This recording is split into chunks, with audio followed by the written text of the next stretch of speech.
Shalom, selamat pagi adik-adik. Selamat berjumpa kembali di ibadah online kita minggu ini. Kita bersyukur Tuhan pelihara kita sampai dengan saat ini.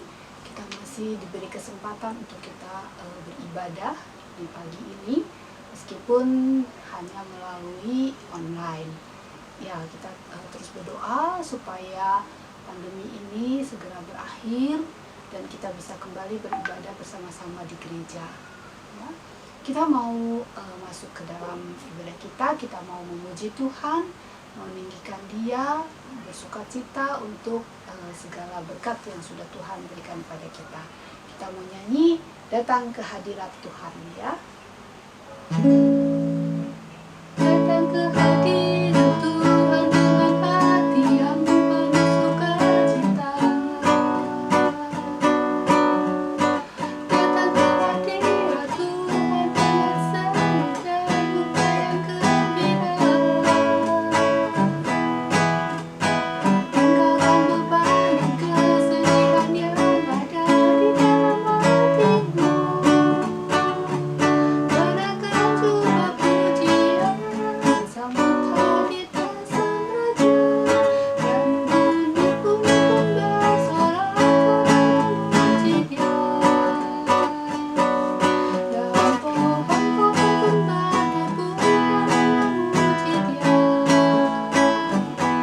Sekalian kita di sini memuji Dia. Yesus Tuhan Raja, Dialah yang bertata di atas pujian. Datang ke hadirat Tuhan dengan hati yang bersukacita. Datang ke hadirat Tuhan dengan senang dan buka yang gembira.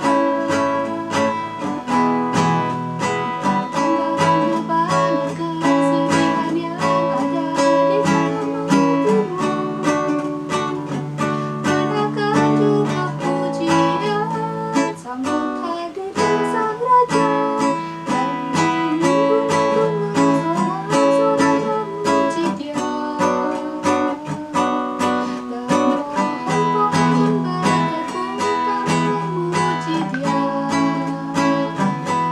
Sekarang kita di sini berkumpul memuji Dia. Yesus Tuhan Raja, Dialah yang bertata di atas pujian. Yesus Tuhan Raja, Dialah yang bertata di atas pujian. Mari kita berdoa. Maha besar Tuhan Allah kami yang terletak di dalam kerajaan surga, kami bersyukur, berterima kasih untuk kasih dan kebaikan-Mu, karena Tuhan pelihara kami terus hingga saat ini. Terima kasih untuk kesehatan yang Tuhan berikan kepada kami. Terima kasih untuk kesempatan pagi ini kami boleh beribadah.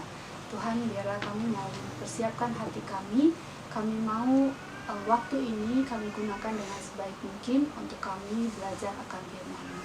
Pimpin Tuhan penyampaian firman-Mu ini pada pagi ini. Biarlah Roh Kudus saja yang akan memimpin. Pimpin hamba juga di dalam menyampaikan firman-Mu ini Tuhan. Urapi dengan kuasa Roh Kudus-Mu agar apa yang disampaikan boleh sesuai dengan kehendak-Mu dan boleh dimengerti oleh adik-adik semua, dan kami semua boleh belajar hidup menjadi seperti Engkau Yesus. Terima kasih Bapa, di dalam nama Yesus kami berdoa, amin. Ya, kita mau belajar hari ini tentang kebaktian adalah suatu ibadah ya. Kita mau buka dari kitab Mazmur 122. Siap semua dengan Alkitabnya? Mazmur 122. Kalau sudah siap semua, kita mau baca ya. Doa sejahtera untuk Yerusalem. Nyanyian ziarah Daud. Aku bersuka cita ketika dikatakan orang kepadaku, mari kita pergi ke rumah Tuhan. Sekarang kaki kami berdiri di pintu gerbang-Mu, hai Yerusalem. Hai Yerusalem yang telah didirikan, sebagai kota yang bersambung rapat, kemana suku-suku bersiarah, yakni suku-suku Tuhan, untuk bersyukur kepada nama Tuhan, sesuai dengan peraturan bagi Israel. Sebab di sanalah ditaruh kursi-kursi pengadilan, kursi-kursi milik keluarga Raja Daud. Berdoalah untuk kesejahteraan Yerusalem. Biarlah orang-orang yang mencintaimu mendapat sentosa. Biarlah kesejahteraan ada di lingkungan tembokmu, dan sentosa di dalam purimu. Oleh karena saudara-saudaraku dan teman-temanku, aku hendak mengucapkan, semoga kesejahteraan ada di dalammu. Oleh karena rumah Tuhan Allah kita, aku hendak mencari kebaikan bagimu. Kitab Mazmur ini adalah kitab yang terpanjang di dalam Alkitab. Terdiri dari 150 pasal. Kitab Mazmur berisi nyanyian pujian, doa mohon pertolongan Allah kepada Allah, dan syair yang menyatakan kepercayaan umat kepada Allah. Mazmur dipakai sebagai pujian atau buku doa yang pertama dipakai dalam ibadat di Bait Allah di Yerusalem. Kitab Mazmur dipergunakan juga di rumah ibadat orang Yahudi atau sinagoge dan komunitas Kristen dalam jemaat. Mazmur 122 merupakan syair yang dinyanyikan oleh orang Israel dalam ziarahnya ke Yerusalem. Beberapa penafsir berpendapat si pemazmur dalam perjalanan pulang sedang mengingat perjalanan ziarahnya. Pemazmur mengingat tentang sukacitanya sebagai tanggapan atas ajakan sekelompok peziarah. Kini perjalanan ziarah itu sudah selesai, dan dia dapat mengatakan, sekarang kaki kami berdiri di pintu gerbangmu, hai Yerusalem. Di ayat 1 ya. Adapun bentuk penulisan Mazmur 122 adalah, pertama, sukacita yang mereka alami saat berangkat ke Yerusalem, ayat 1 dan 2. Yang kedua adalah kemuliaan yang akan mereka dapati di Yerusalem, dari ayat ketiga sampai ayat kelima. Lalu yang ketiga adalah kepedulian mendalam yang patut mereka rasakan bagi Yerusalem dan doa-doa yang harus mereka naikkan demi kesejahteraannya, di ayat 6 sampai 9. Sukacita yang dialami Daud dan orang-orang Israel yang saleh lainnya saat menghampiri dan menantikan Allah dalam ketetapan-ketetapan ibadah bersama. Daud sendiri bersukacita dan ingin agar tiap orang Israel mengatakan bahwa ia bersukacita ketika ia dipanggil untuk pergi ke rumah Tuhan. Allah menghendaki supaya kita beribadah bersama-sama kepadanya, supaya banyak orang bersekutu dan menantikan dia dalam ketetapan ibadah bersama. Kita memang patut menyembah Allah di rumah sendiri, tetapi ini belumlah cukup. Kita juga harus pergi ke rumah Tuhan untuk memberi hormat kepadanya. Karena itu, janganlah kita menjauhkan diri dari pertemuan-pertemuan ibadah kita seperti yang dibiasakan oleh beberapa orang. Tetapi marilah kita saling menasehati dan semakin giat melakukannya menjelang hari Tuhan yang mendekat. Itu tertulis dalam Ibrani 10 ayat 25. Saling mendorong untuk pergi beribadah kepada Allah. Karena saat ini kita sedang dalam masa pandemi ya, karena virus corona ini, jadi kita diharuskan beribadah di rumah. Tapi hal ini jangan sampai menghilangkan sukacita kita dalam beribadah. Jangan karena mentang-mentang di rumah saja, jadi seenak-enaknya. Tetap harus persiapkan diri untuk beribadah. Bangun pagi, malamnya jangan tidur kemalaman, atau malah pagi baru tidur, supaya bisa bangun pagi. Mandi, sikat gigi, pakai baju yang rapi, seolah-olah kalian akan pergi ke gereja. Persiapkan juga alat-alat yang akan digunakan, HP-nya, atau pakai laptop, atau yang bisa disambungkan ke televisi, ya disiapkan semuanya. Dicas dulu, supaya jangan di tengah jalan kehabisan baterai, lalu mati ya. Lalu kuotanya juga supaya disiapkan, ya.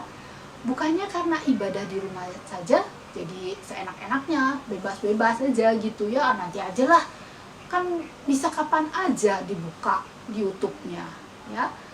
Bisa nantilah jam 9 malam aja, nanti udah mau tidur baru buka YouTube ibadah kelas Abrahamnya.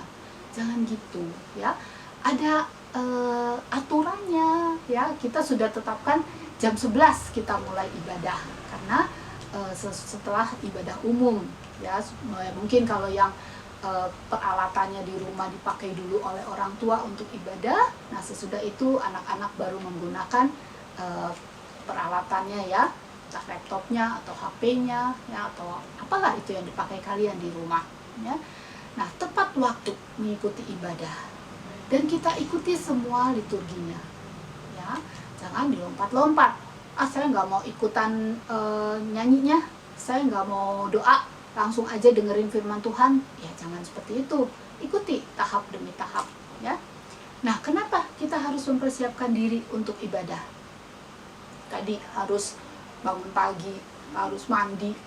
Kan di rumah aja nggak ada yang lihat juga kalau saya mandi apa enggak. Nggak ada juga yang cium bau mulut saya gitu kan. Tapi tetap kalian harus persiapkan diri dengan baik ya. Karena ibadah itu adalah salah satu sarana perjumpaan kita dengan Tuhan ya. Dalam Ibrani 10 ayat 25 itu dikatakan, yang tadi sudah kita baca, dikatakan marilah kita saling menasehati, saling mengingatkan. Nah, kalian bisa juga saling mengingatkan satu dengan yang lain lewat WA group. Kita punya grup WA ya, The Act. Coba diaktifkan grup WA kita. Jadi hari Sabtu saling ingatkan ya. Everton mungkin menyapa si Jesa, menyapa Jetro ya, atau semuanya hai guys gitu kan. Kalian ya biasa anak muda bicaranya seperti gitulah ya, gaya-gaya anak muda aja kalian pakai, nggak usah resmi-resmi. Hai guys, besok jangan lupa ya kita ibadah. Nah, itu kan hal sederhana yang bisa kalian lakukan dan nggak makan waktu banyak, enggak membebankan kalian juga. Ayo saling mengingatkan. Siapa saja yang duluan mau mengingatkan, ayo silakan di grup kita ya, supaya kita jangan sampai ada dari teman kita yang oh iya besok lupa nih ya, kalau besok hari Minggu. Jadi sudah malamnya sudah diingatkan dulu, jadi dia bisa siap-siap ya. Nah, supaya tidak kehilangan makna bersekutu selama ibadah online, setelah selesai ibadah jangan langsung pindah channel ya, langsung lihat YouTube yang lain gitu ya. Tapi luangkan waktu dulu untuk menyapa, saling menyapa di kolom komentar. Kolom komentar kita buka ya, jadi kalian bisa berkomentar apa saja di situ. Sebutkan nama teman-temanmu, panggil ya temanmu, panggil siapa? Mario, Jose ya. Siapa lagi? Panggil semuanya teman-temanmu di situ di kolom komentar. Nah, kalian juga bisa membagikan berkat yang kalian terima dari firman Tuhan yang kalian dengar hari ini. Ya. Nah, menurut kalian lebih enak mana? Ibadah di rumah sendiri atau ibadah di gereja bersama teman-teman yang lain? Bisa juga kalian jawab ini di kolom komentar ya. Nanti kita bahas lebih lanjut di grup WA kita. Kalian rindu nggak sih untuk beribadah bersama-sama di gereja? Kalau iya, apa yang membuat kalian rindu? Bisa main game bareng, bisa cerita-cerita sama teman-teman, atau ketemu sama gebetan. Ya itu semua juga bagus ya. Kita harus punya hubungan yang erat dengan teman gereja. Hubungan pertemanan kalian dengan teman gereja harus terus dibangun. Merasa ada teman yang nyambung untuk diajak bahas suatu topik. Seperti orang-orang Israel waktu mereka akan berangkat bersuka cita pergi ke Yerusalem, karena mereka berpikir akan ketemu si A, si B di sana. Ya. Tapi jangan lupa, yang utama kita beribadah adalah untuk memuji dan menyembah Tuhan. Jadi kalau nanti kita sudah bisa kembali beribadah di gereja, jangan langsung cari teman untuk main game bareng. Atau selama ibadah cerita-cerita melepas kangen. Ya, fokuskan dulu kita kepada ibadah kita. Ya, setelah selesai ibadah, ayo kita berkangen-kangenan sama teman-teman kita, ya. Nah, ibadah ini bagaikan dua sisi mata uang. Sisi satu adalah bersekutu dengan Tuhan, sisi yang satu adalah bersekutu dengan teman seiman. Ibadah adalah suatu aktivitas yang dilakukan secara bersama-sama yang mencerminkan persekutuan, pelayanan, dan kesaksian di mana terjadi perjumpaan dengan Allah dan dengan sesama. Dalam beribadah harus punya tanggung jawab, ya.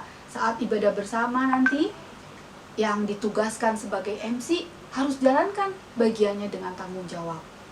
Yang ditugaskan sebagai kolektan juga jalankan tugasnya dengan tanggung jawab. Siapkan dulu kantong kolektenya, ya. Jangan sampai waktunya sudah mau persembahan baru cari. Mana ya? Kantongnya mana ya? Pakai apa ya? Nah, jangan seperti itu, ya. Siapa yang sudah ditugaskan harus siap, ya. Nah, kebaktian artinya juga kebaktian atau ibadah adalah salah satu sarana untuk melaksanakan 3 tugas panggilan gereja, yaitu bersekutu, melayani, dan bersaksi. The Neville's Banner melaporkan bahwa Ella Craig yang berusia 81 tahun tidak pernah absen menghadiri sekolah minggu selama 20 tahun. Itu berarti selama 1040 hari minggu. Bayangkan, 20 tahun dia tidak pernah absen untuk ikut sekolah minggu. Nah, artikel ini kemudian memunculkan beberapa pertanyaan. Apakah ia tidak pernah sakit? Apa ia tidak pernah melakukan perjalanan di weekend? Apa ia tidak pernah bangun terlambat di hari Minggu? Apa ia tidak ada seorang pun di gereja yang pernah menyakiti hatinya? Dan pertanyaan terakhir, apakah ada alasan yang dapat menghalangi Ibu Craig untuk tidak pergi ke gereja? Jawabannya, sama sekali tidak ada. Jadi, jika hari Minggu kita tidak hadir beribadah, padahal tidak ada satupun yang menghalangi kita, tentunya ada yang salah dalam diri kita. Kita seharusnya belajar dari Ibu Craig. Ya, jangan sampai ada satu hal kecil pun yang menghalangi kita untuk pergi beribadah di hari Minggu. Ya, saat ini kita beribadah di rumah. Jangan sampai lewatkan waktu beribadah itu. Ya. Nah, sebagai penutup, mari kita membaca Mazmur 84 ayat 11. Mazmur 84 ayat 11. Sebab lebih baik 1 hari di pelataranmu daripada 1000 hari di tempat lain. Lebih baik berdiri di ambang pintu rumah Allahku daripada diam di kemah-kemah orang fasik. Jadi, lebih baik hari Minggu itu kamu berada di rumah Tuhan, beribadah, daripada kamu ada di suatu tempat yang gak jelas, ya, entah apa yang kamu lakukan, tapi khususkan hari Minggu untuk beribadah. Ya, sampai pemberitahuan selanjutnya dari pemerintah, anak-anak boleh beribadah di gereja, kita dengan setia lakukan ibadah di rumah secara online. Ya, dan jangan lupa di kolom komentar nanti kalian saling menyapa ya satu dengan yang lain, kita saling tegur. Ya, sebagai penutup kita mau baca satu ayat dari Mazmur 84 ayat 11. Mazmur 84 ayat 11. Sebab lebih baik 1 hari di pelataranmu daripada 1000 hari di tempat lain. Lebih baik berdiri di ambang pintu rumah Allahku daripada diam di kemah-kemah orang fasik. Ya. Jadi hari Minggu itu kita khususkan hari itu adalah hari untuk Tuhan, hari untuk beribadah. Jamnya tadi sudah diberitahu jam 11 kita ibadah. Pakailah waktu itu untuk beribadah. Kegiatan-kegiatan yang lain bisa kamu tunda dulu, setelah ibadah baru kamu lakukan kegiatan-kegiatan itu, ya. Jangan sampai kegiatan yang lain menghalangi kamu untuk beribadah. Seperti yang tadi Ibu Craig itu, dia dengan setia ibadah, tidak pernah meninggalkan waktu ibadah. Biarlah kita juga bersama-sama bisa seperti itu, bisa menjadikan hari Minggu hari khusus untuk Tuhan. Amin. Mari kita berdoa. Terpujilah nama-Mu ya Bapa, kami bersyukur untuk firman Tuhan pagi ini yang menegur kami, untuk kami bisa menggunakan waktu dengan baik untuk kami bisa beribadah. Memakai hari Minggu dikhususkan untuk beribadah kepada Tuhan. Kami mau hari itu untuk kami bisa bersekutu dengan Tuhan dan juga dengan teman-teman seiman kami.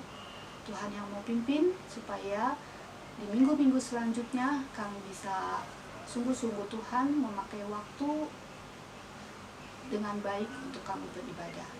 Biarlah tidak ada yang mengganggu kami Tuhan pada saat kami mau beribadah. Kami mau usir si iblis yang akan mengganggu kami, mendorong-dorong kami untuk tidak ibadah. Tapi biarlah Tuhan yang akan mampukan kami terus, supaya setiap hari Minggu kami bisa datang untuk beribadah. Terima kasih Tuhan untuk minggu firman-Mu ini. Biarlah kami boleh terus belajar untuk melakukannya. Di dalam nama Yesus kami berdoa. Amin.